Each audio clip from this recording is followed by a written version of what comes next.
Here with us to discuss it all.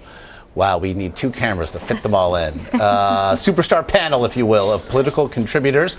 Kevin Sheridan, Lis Sanchez, Lis Smith, alongside Tisch Sussman. Emily is a Democratic strategist and the campaign director at the Center for American Progress. Welcome to you all. Thank you. So as they make their way, both candidates, across all manner of battleground state today, in terms of final pitches then, and we've seen, Kevin, some 5% perhaps of likely voters still undecided today.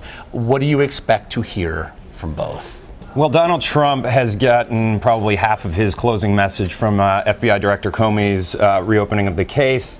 It's probably too late to make much of a difference in the fact that he just reshut that case on the emails anyway, on the foundation. We still think they're investigating. But Donald Trump's message should be the same as it started, and that is that he has changed. He's going to Washington to blow up the entire system, that Hillary Clinton is more of the same, that she's been there for 30 years. We have nothing to show for it. And what's the proof that we're going to have anything different than we've had for the last 30 years with 4 more of Hillary Clinton? So that's where he should focus. He should stick to the change message. At this point, it's really about just momentum and mobilization.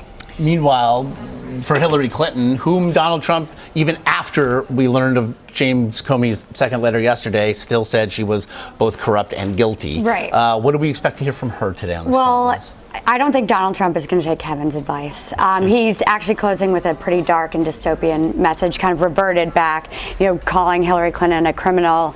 And the irony, right, is last week everyone was talking about how Hillary Clinton was closing on a low note. And now in the final days, well, today, tomorrow, she's going to be closing on a more upbeat note. She knows that she needs to motivate Dems. She needs to motivate the base. And we've been hearing kind of a switch in tone from the two of them, much more optimism on her part, much more pessimism on his. But as I mentioned, Leslie, she'll also be closing in Michigan, a state that has leaned historically blue, a state that she in her campaign believed she had locked up as recent as just a couple of weeks ago. What to make of her presence there on an all-important final day? Well, right. So those are those states that we talk about Donald Trump has to flip. What we can't deny about this election is there is a political realignment. It may not be moving in the biggest shifts we want to see, but Latino voters, young Latino millennials, were looking more at Bernie Sanders. Are they going to come out and turn for her? And this working class white that feels like they've been disconnected and forgotten is now looking at the Republican Party in more serious ways. Is it going to flip this time? We don't know, but it is increasingly growing and becoming a possibility. That's why this is just the beginning, as much as we all want to get off this roller coaster. I want to interrupt all of you. We want to go right now to Hillary Clinton, who's speaking on the tarmac there in White Plains as she begins her trip to battleground states. Although, did we just... Gonna work. Let's listen. Go back on the plane, guys. You gotta let her out. Excuse me, guys. Guys, can all travelers please go back on the plane? We're on a good track. We have a few more photos taken. All travelers, please go back on the plane, guys. Guys, everyone needs to go back on the plane. Guys, leader, everyone needs to go under the wing first and then on the plane. Can everyone please move back? Can everyone please move back and go under the wing and onto the plane? We gotta go.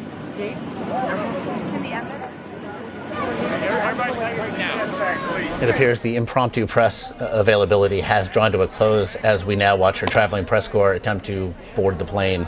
It's always best to go under the wing before getting onto said plane. Emily, I want to bring you in. We just heard what Leslie was saying. As it regards early on, perhaps, the story of this election, this surge in Latino voting, as we've seen a record number now of early voters come out. We've seen there are tea leaves to a degree to be read in states like Nevada. What to make and what does the campaign feel as though it is saying thus far? Those early Latino numbers are particularly important in that we knew they were going to be important going into particularly Nevada, Colorado, and Florida. And the early vote of Latino is trending very heavily Democratic and very strong. So I think those are very important numbers for the Clinton campaign. When we talk about states that are going in that are where they must be seeing strength and where they're going to dictate it, Ohio has actually been a really interesting one in the last couple of days. Over the last couple of weeks, Ohio had been trending for Trump. People thought maybe it was off the map for Clinton, but they must be seeing something there internally in the numbers. She is there. She is in Ohio. She was there with LeBron. She was there with Jay-Z, with Beyonce. Like, we're bringing out the big guns in Ohio. This is some serious Ohio business going on. They must be seeing something there. And it is all about ending on that positive note for Clinton, not just making the case against Trump, but making the case for Clinton. Kevin, as it regards the big must-have battleground states, Ohio seemed to be one that the Trump campaign began relying upon perhaps first. To see a tightening there of the polls, and as it regards a path to 270, do you see a viable path right now without in Ohio, with Nevada off, let's say, off the map? No, Donald Trump needs the big three of Ohio, North Carolina, and Florida. There's no way he's going to be elected president if he doesn't get all three of those and then take a blue state. He's going to have to get something like a Michigan. He's going to have to maybe get a New Hampshire. Nevada, if it's not looking good, he's going to have to find something in the Rust Belt. So, no, there is no path for him. He has a very narrow window that he can get through to the 270. Hillary Clinton starts in a much more favorable position. All Democrats do, but she starts around 250 already, so 240 something. 242. Yeah, 242. Thank you. And so she really all she has to do is just pick off one of his states, and she wins the presidency. Are we seeing then?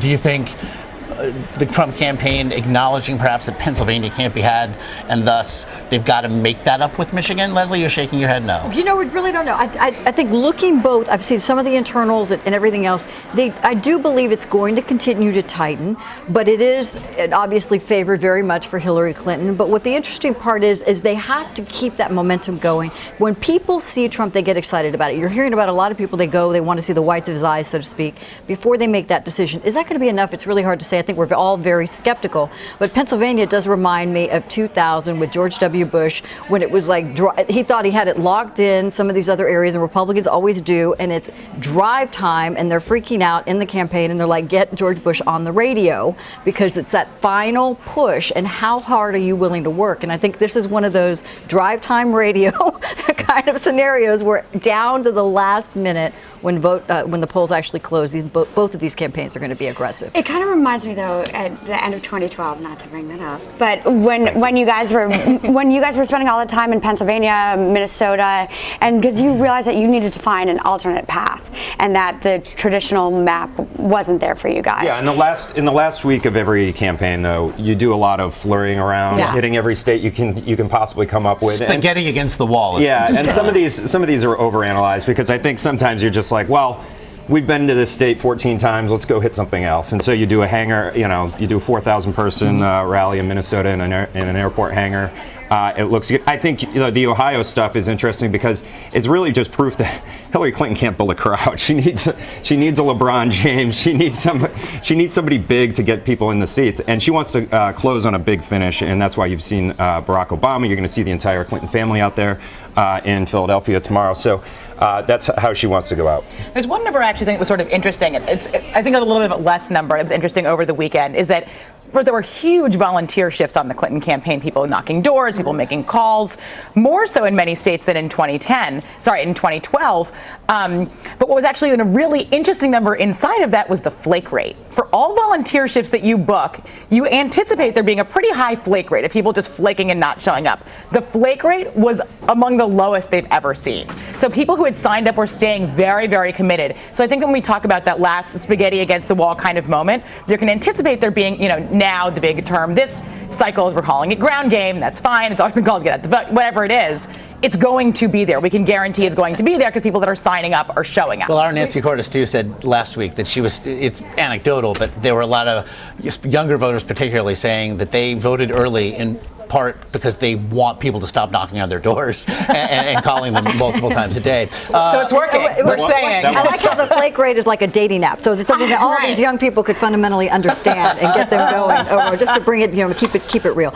There's one number, if we can say, that's interesting. The Republicans in Florida have been able to narrow that early voting margin, which the Democrats traditionally have. Major Garrett said today on our air that he has never seen an election cycle where both campaigns feel this strongly about their strength in Florida.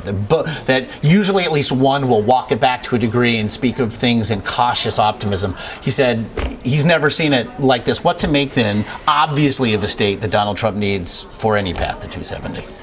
Hey, it always comes down to Florida. You know, it's the I-4 corridor right there. You're going to decide the entire presidential election based on the Orlando vote, that swing district that everybody always focuses on. It's just happening this time again. I think that's the one that you're going to see go late into the night. It's going to be so tight that it's not going to be able to be called. If that happens, then we know Donald Trump has a chance of victory. If not, if it goes to Hillary Clinton early in the night, forget about it. And right now, if you look at the modeling in Florida, which was the closest race, I think, in 2012, the closest state, it shows that it's going to be less than 1%. So it's definitely going to be an all-night affair. Okay, I want to get you guys out of here quickly on this one. If that's the one that we'll wait for, there'll be an early one that, for most any path to 270 for Donald Trump, certainly may be the one that would tip him over the edge, and that is New Hampshire. It'll close early. What will you be looking for, albeit from a state that's going to give 4 electoral votes, but what will you be looking for, and what do you think it will say about what is to come? I'm looking at the governor's race and the Senate race there. Sorry guys, but it's virtually impossible at this point that Donald Trump wins the presidential race. So what matters is what happens down ballot, and that's where a lot of the conversation has shifted.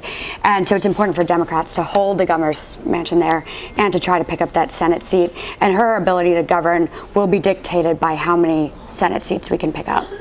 Don't think it's impossible. I just have to disagree with you. There are a lot of people. It's not zero. Whether it's Nate Silver or anybody else, until that number gets to 0% chance, you just really don't know. It comes down to turnout. But the interesting thing about New Hampshire is the number of independent voters, right? So it's really kind of calibrating. Many of them have really been upset with the style, the tone, the caustic nature of Donald Trump, and those would tend to be voters that this time around would move for the Republican nominee.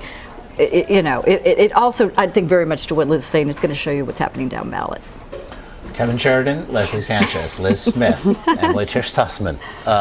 Thank you so much. I know you're ours for the next 24 hours, and we're the better for it.